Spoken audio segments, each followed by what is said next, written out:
Hello and welcome friends once again in my channel Chilies and Spices. আজকে একটা মাটনের preparation শেখাবো, সেটা হচ্ছে নাম দিয়েছি আমি মেথি মাটন। তাহলে একটুখানি ইনগ্রেডিয়েন্টসগুলো দেখে নেওয়া যাক। এটা করার জন্য প্রথমে লাগছে নুন আর হলুদ দিয়ে সিদ্ধ করা মাটন। মোটামুটি এখানে আমি 750 গ্রাম মাটন নিয়েছি। এখানে লাগছে আদা, পেঁয়াজ, রসুন বাটা, পেঁয়াজ আর টমেটো ভেজে বাটা, কাশ্মীরি লাল মির্চ গুঁড়ো, নুন হলুদ, পেঁয়াজ কুচি, কসুরি মেথি, টমেটো পিউরে, গরম মশলার গুঁড়ো আর রান্না করার জন্য সাদা তেল আমি ইউজ করছি। প্রথমে কড়াইয়ের মধ্যে মোটামুটি, যেহেতু মাটন একটু তেল না হলে ভালো লাগে না, মাটনটা মোটামুটি 5 থেকে 6 টেবিল স্পুন মতন সাদা তেল আমি গরম করে নিয়েছি।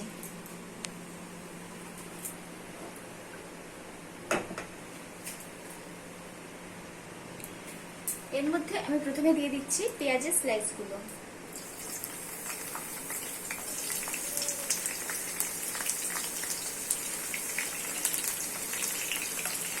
এর মধ্যে দিয়ে দেবো পরিমাণ মতন নুন। যেহেতু মাটনটা নুন দিয়ে সেদ্ধ করা আছে, নুনটা একটু কমই দেব। দিয়ে দিচ্ছি হলুদ,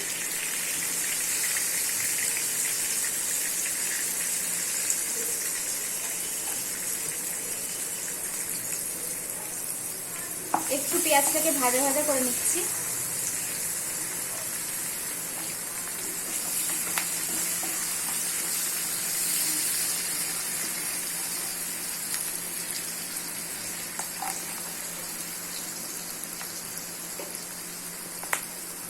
এর মধ্যে দিয়ে দিচ্ছি মাংস অনুযায়ী, এখানে আমি 750 গ্রাম মতন মাটন নিয়েছি, সেই জন্য মোটামুটি 2 পেঁয়াজ আর 2 টেবিল স্পুন মতন জিঞ্জার গার্লিক পেস্ট আমি ইউজ করছি। এর সাথে একটু কাঁচা লঙ্কা যদি কেউ চাও পেস্ট করে দিতে পারো। এর সাথে দিচ্ছি পেঁয়াজ আর টমেটো, যেটা আমি ভেজে বেটে রেখে দিয়েছিলাম, সেটাও 2 পেঁয়াজ আর 1টা টমেটো 750 গ্রাম মাংসের অনুপাতে। যদি মাংসের পরিমাণ বেশি হয় তাহলে পেঁয়াজ টমেটোর পরিমাণটাও বেশি হবে।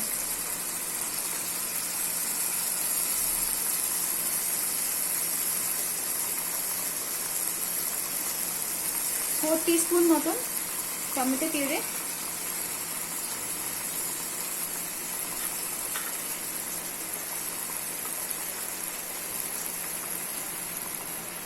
2 টিস্পুন মতন কাশ্মীরি রেড মির্চ,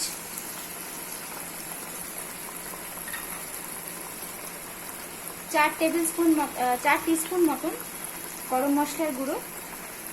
এটাও তাই, যদি মটনের পরিমাণ বেশি হয় তাহলে সেটা বাড়িয়ে দিতে হবে। এটাকে একবার মিক্সড করে নিচ্ছি।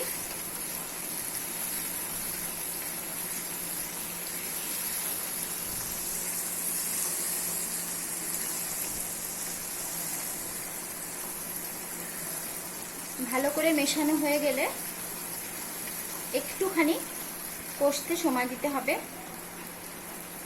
কালারটা বেশ একটু রেডিশ হবে এই প্রিপারেশনটা। পাশ থেকে এভাবে তেল ছাড়তে শুরু করলে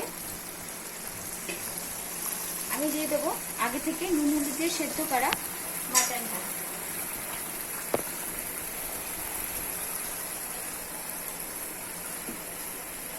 আমি আবারও বলছি, এখানে আমি 750 গ্রাম মাটন ইউজ করেছি।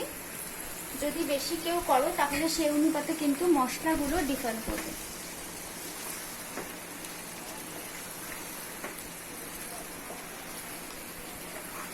ভালো করে মাটনটার সাথে মশলাটা মিক্স করে নিতে হবে। যেহেতু মাটনটা আগে থেকেই সেদ্ধ করা রয়েছে,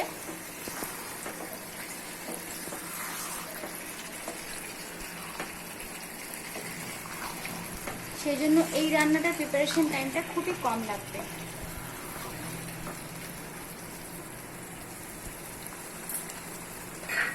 আমি এটাকে বাস 3-4 মিনিটের জন্য একটু বয়েল হতে রাখছি। একটু গ্যাসটা সিম করে দেব। বন্ধুরা, চিলিজ অ্যান্ড স্পাইসেস আমার চ্যানেল, তোমাদের যদি ভিডিওটা ভালো লেগে থাকে প্লিজ লাইক করো, কমেন্ট করো, শেয়ার করো এবং পাশে রাখা বেল আইকনটা অবশ্যই প্রেস করো, যাতে কিনা আমার পরবর্তী ভিডিওগুলো তোমাদের কাছে খুব সুন্দরভাবে পৌঁছে দিতে পারি। চিলিজ অ্যান্ড স্পাইসেস সাবস্ক্রাইব করার জন্য সবার কাছে কিন্তু রিকোয়েস্ট রইল। আচ্ছা, আমি একবার দেখে নেব। ঢাকাটা একটু খুলে এটা আমি আরেকবার একটু মিশিয়ে নিচ্ছি।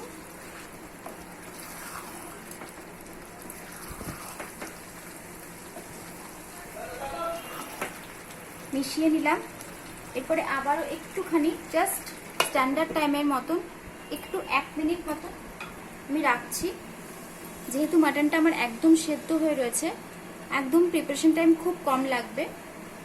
জাস্ট ঝোলটা একটুখানি ঢুকে গেলেই আমার রান্নাটা কিন্তু রেডি হয়ে যাবে। এটা ভাতের সাথে তো বটেই, লুচি, পরোটা সব কিছুর সাথেই কিন্তু যাবে।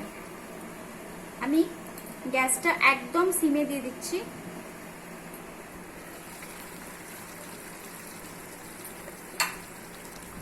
এবার এর উপর দিয়ে আমি ছড়িয়ে দেব কসুরি মেথি।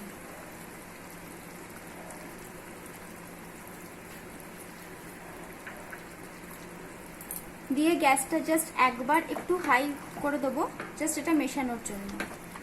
তারপরে সঙ্গে সঙ্গে গ্যাসটা বন্ধ করে দেবো, নয়তো মেথি ফ্লেভারটা কিন্তু চলে যাবে।